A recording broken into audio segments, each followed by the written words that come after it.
तो कैसे हैं आप लोग। स्वागत है आपका इस वीडियो में। और इस वीडियो में हम पढ़ रहे हैं क्लास 10th का हिस्ट्री का चैप्टर नंबर 2, जिसका नाम है the nationalist movement in Indo China. यानी जो इंडो चाइना रीजन है वहाँ पर नेशनलिस्ट मूवमेंट कैसे हुआ, वहाँ पर जो देशभक्ति की भावना कैसे जागी और वहाँ जो फॉरेनर रूल कर रहे थे उसके खिलाफ किस तरह से पब्लिक वहाँ पर सामने आए। तो इस चीज़ को हम इस चैप्टर में पढ़ने वाले हैं। तो अब यहाँ बात आती है कि आखिर ये इंडो चाइना है क्या, किस रीजन को हम इंडो चाइना कहते हैं। तो देखिए यहाँ पर नीचे आपको मैप दिया हुआ है, मैप देखेंगे तो आपको समझ में आ जाएगा कि इंडो चाइना क्या है।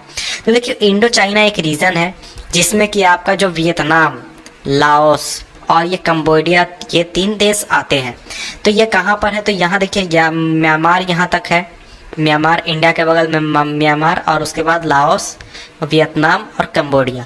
तो ये जो पूरा क्षेत्र है इसी को हम इंडो चाइना कहते हैं और इसी रीजन के बारे में हम इस चैप्टर में पढ़ने वाले हैं। तो आइए हम शुरुआत करते हैं, अब हम चैप्टर को और पढ़ते हैं।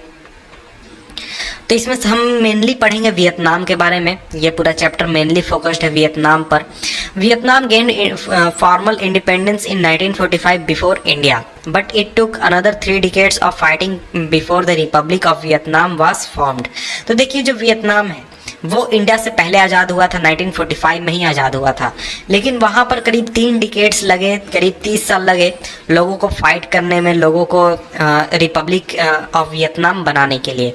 This chapter on Indochina will introduce you to one of the important states of the peninsula, namely Vietnam. तो देखिए ये जो चैप्टर है ये मेनली आपको वियतनाम के बारे में पढ़ना है और ये जो रीजन है इंडो चाइना, इसमें आपको इस रीजन के वियतनाम पर आपको पढ़ाया जाएगा।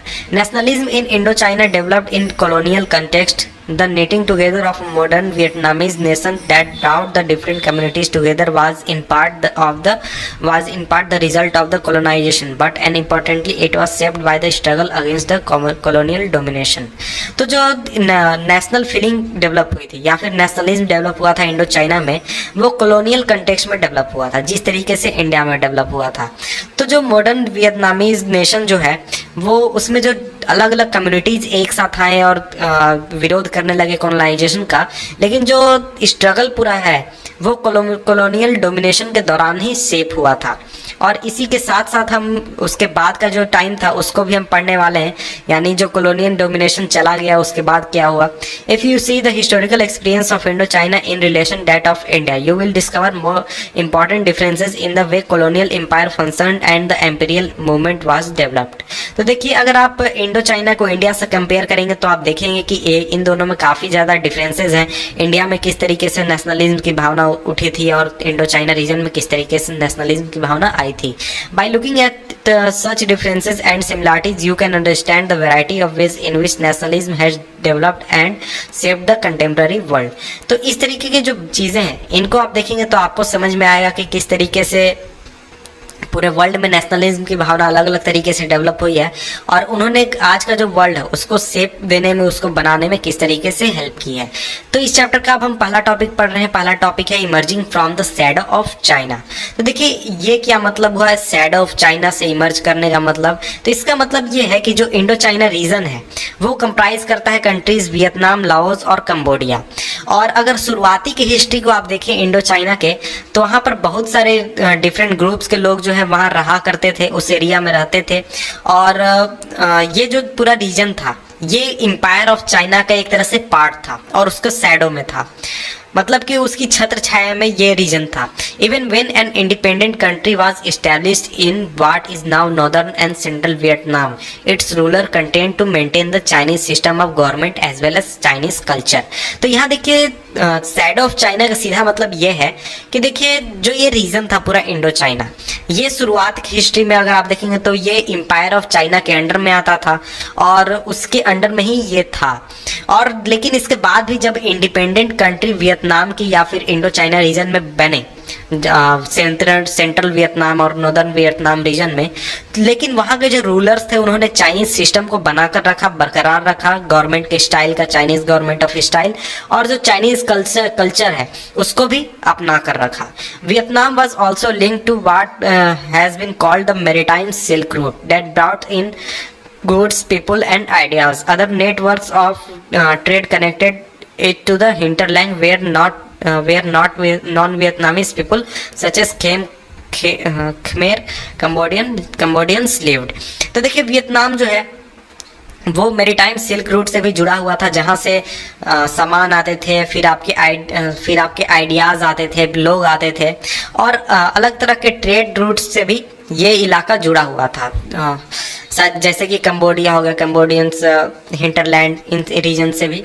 और आगे बढ़ते हैं तो यहाँ देखिए एक पोर्ट का फाइफो पोर्ट है, उसका एक इमेज दिया हुआ है। और ये पुर्तगीज जो मर्चेंट्स थे उनके द्वारा ये पोर्ट इस्टेब्लिश किया गया था। इसके बाद इसी के अंदर टॉपिक है हमारा topic number 1.1 colonial domination and resistance.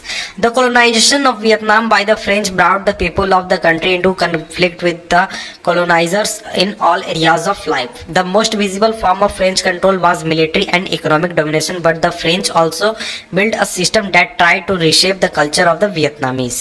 तो देखिए जो colonization हुआ वियतनाम का फ्रेंच लोगों के द्वारा, उसने फ्रेंच और वियतनाम के लोगों को एक दूसरे के साथ कन्फ्लिक्ट में लाकर खड़ा कर दिया सभी एरियाज में। तो जो मोस्ट विजिबल एरिया था फ्रेंच कंट्रोल का वो था मिलिट्री और इकोनॉमिक डोमिनेशन, यानी जो मिलिट्री थी वो डोमिनेट करती थी फ्रांस की, और जो इकोनॉमिक कंट्रोल था वो भी फ्रेंच लोगों के पास था। लेकिन जो फ्रेंच थे उन्होंने एक ऐसा सिस्टम बनाने की कोशिश की जिसने वियतनाम के कल्चर को ही चेंज करने की कोशिश की और उसको वेस्टर्न स्टाइल में ढालने की कोशिश की। Nationalism in Vietnam emerge through the effort of different section of society to fight against the French and all they represented.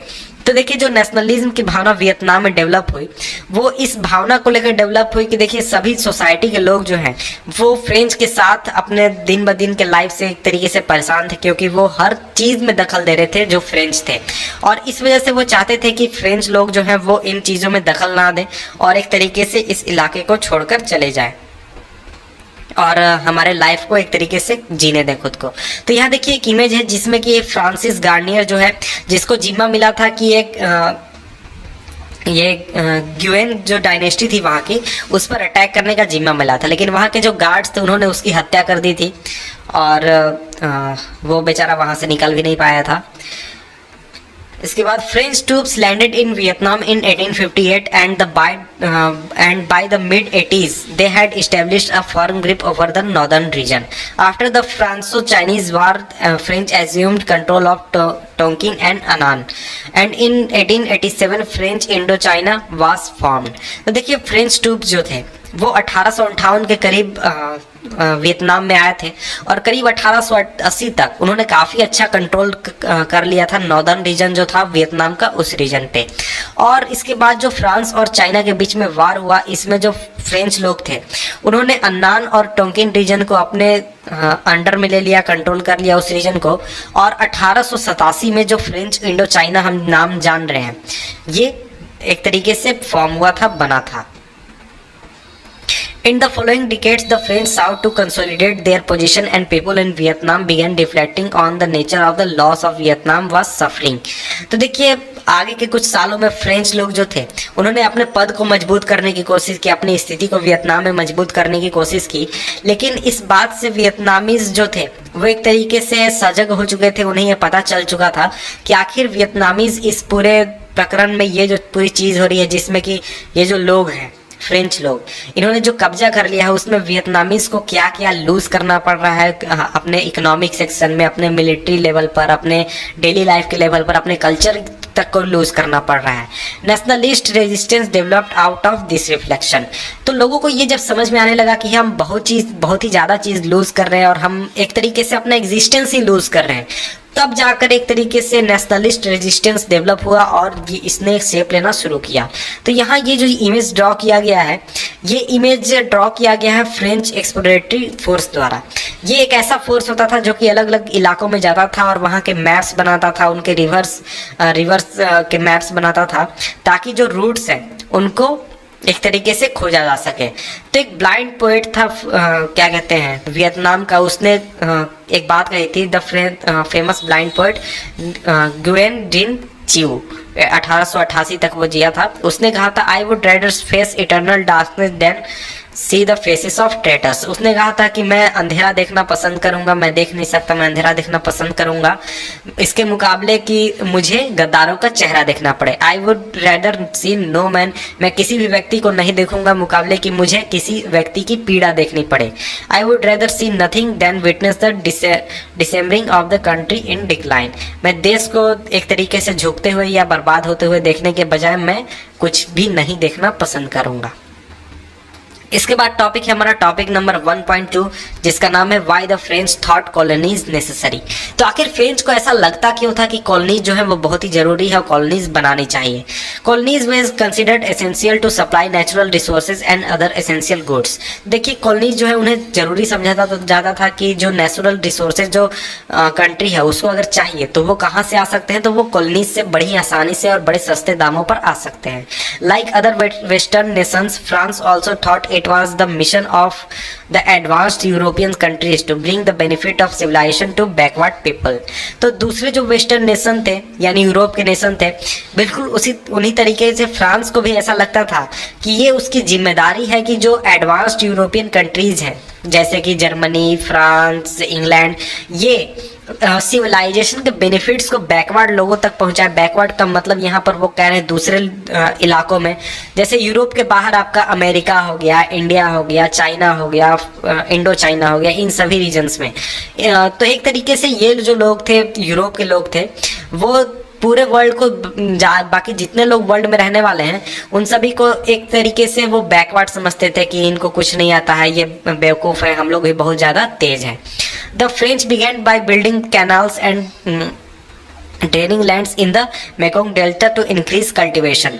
जो फ्रेंच लोग थे उन्होंने शुरुआत किया कैनाल्स बनाना और मेकोंग डेल्टा रीजन में ताकि कल्टीवेशन को बढ़ाया जा सके। The vast system of irrigation work, canal and earthworks built mainly with forced labour increased rice production and allow the export of the international allowed the export of rice to the international market.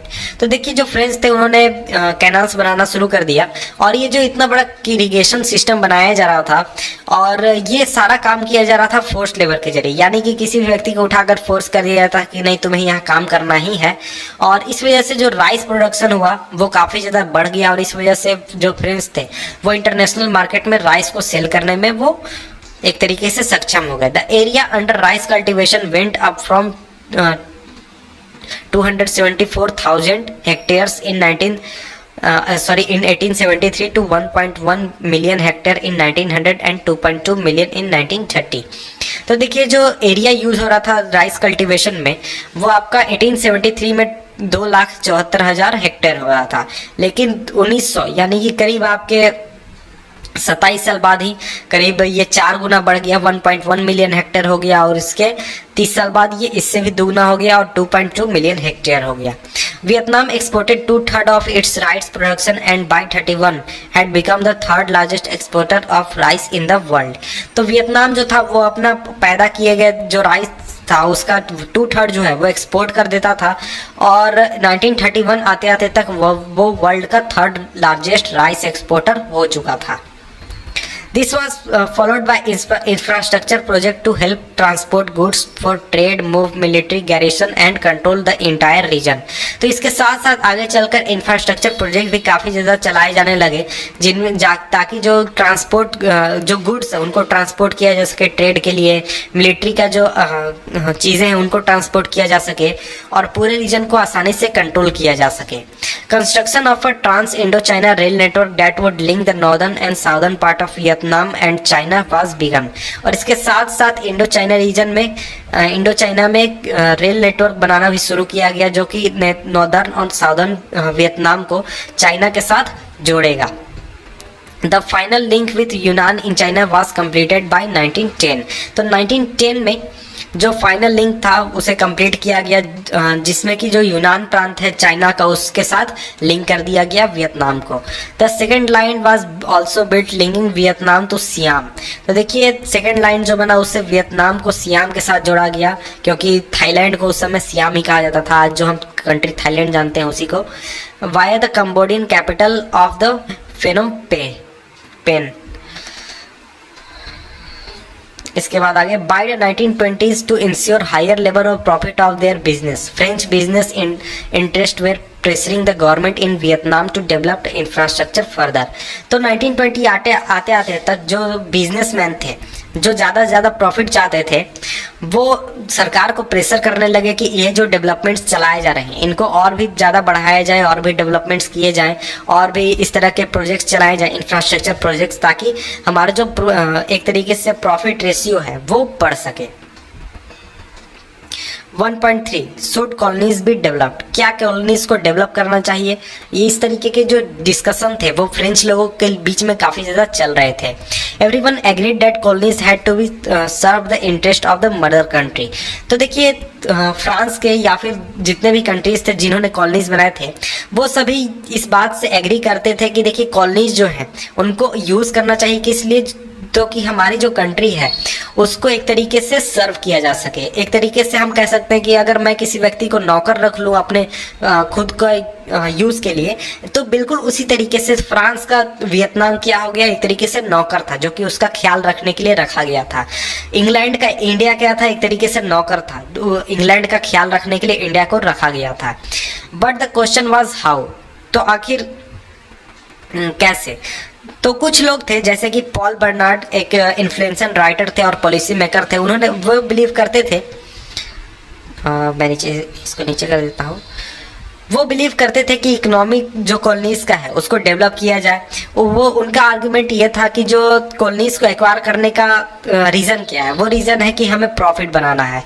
अगर क्या कहते हैं, अगर economy जो है colonies के develop होंगे और वहाँ का जो स्टैंडर्ड ऑफ लिविंग है वो डेवलप होगा, तो वो लोग जो है ज़्यादा से ज़्यादा गुड्स को खरीदेंगे, ज़्यादा से ज़्यादा हमारा जो प्रोडक्ट है वो सेल होगा। The market would consequently expand leading to better profit for French business. तो उनका मानना था कि अगर ये लोग पढ़ेंगे, इकोनॉमी डेवलप होगी कॉलोनीज की, तो इन लोगों के पास कैपेसिटी ज़्यादा होगी हमारे सामान खरीदने की, और इस वजह से हमारे जो प्रोडक्ट है वो ज़्यादा बिकेंगे और इस वजह से हमारे कंपनीज को, हमारे लोगों को ज़्यादा प्रॉफिट होगा।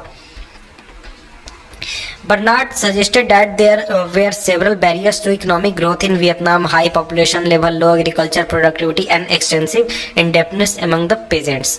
To reduce rural poverty and increase agriculture productivity, it was necessary to carry out land reforms as the Japanese had done in the 1890s। तो जो बर्नार्ड थे उन्होंने सजेस्ट किया कि बहुत सारे ऐसे बैरियर्स हैं जो कि वियतनाम में इकोनॉमिक ग्रोथ को रोक रहे हैं, जैसे कि हाई पॉपुलेशन लेवल है, जो एग्रीकल्चर प्रोडक्टिविटी है वो लो है, इसके अलावा जो पेजेंट्स हैं वो उनके ऊपर कर्ज भी ज़्यादा है वियतनाम में। तो और इस वजह से अगर रूरल पॉवर्टी को रिड्यूस करना है और एग्रीकल्चर प्रोडक्टिविटी बढ़ाना है तो हमें लैंड रिफॉर्म्स करने होंगे, जैसा कि जापानीज़ ने किया था 1890s के दौरान। However, this could not ensure sufficient employment as the experience of Japan showed industrialization would be essential to create more jobs। तो देखिए ये ऐसा नहीं है कि बहुत ही सफिशियंट होगा ज़्यादा एम्प्लॉयमेंट जनरेट करने में, लेकिन इंडस्ट्रियलाइजेशन जो है वो बहुत ही ज़रूरी होगा नए जॉब्स को क्रिएट करने में। The colonial economy in Vietnam was however primary based on rice cultivation and rubber plantation owned by the French and a small Vietnamese elite. तो जो कॉलोनियल इकोनॉमी थी वियतनाम की वो मेनली फोकस थी किस चीज़ पर, राइस कल्टीवेशन पर और रबर प्लांटेशन पर, जिसके मालिक कौन थे, तो कुछ फ्रेंच लोग थे और कुछ वियतनामीज लोग थे। Rail and port facilities were set up to service this sector. Indentured Vietnamese labor was widely used in the rubber plantation. The French, contrary to the Bernard, would had did little to industrialize the economy. In the rural areas, landlordism spread and standard of living declined. तो देखिए जो colonial economy थी Vietnam की वो based थी rice cultivation और rubber plantation पर, जिसके मालिक कौन थे, फ्रेंच और बहुत ही कम संख्या में वियतनामीज। तो रेल और पोर्ट फैसिलिटीज जो थे उसको सेटअप किया गया था इस सेक्टर को पूरी तरह से सर्विस करने के लिए, इस सेक्टर को मदद करने के लिए।